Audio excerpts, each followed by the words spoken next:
Ce dimanche, il y a les élections européennes, mais on vote surtout pour renouveler la Chambre au niveau fédéral et le Parlement bruxellois au niveau régional. Stéphanie Meyer, cela fait un nombre important de députés à élire ce dimanche.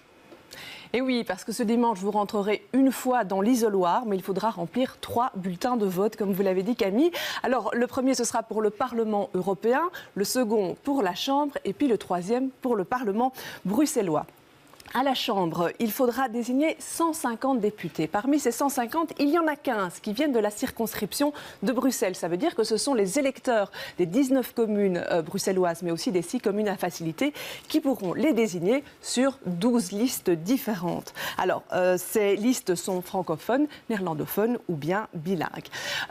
Au niveau du Parlement bruxellois, il faudra désigner 89 députés, 72 sont francophones et sont issus de 14 listes, 17 sont néerlandophones, on va le voir sur ce panneau, et sont issus de 10 listes, on ne le voit pas, mais c'est pas grave, de 10 listes différentes.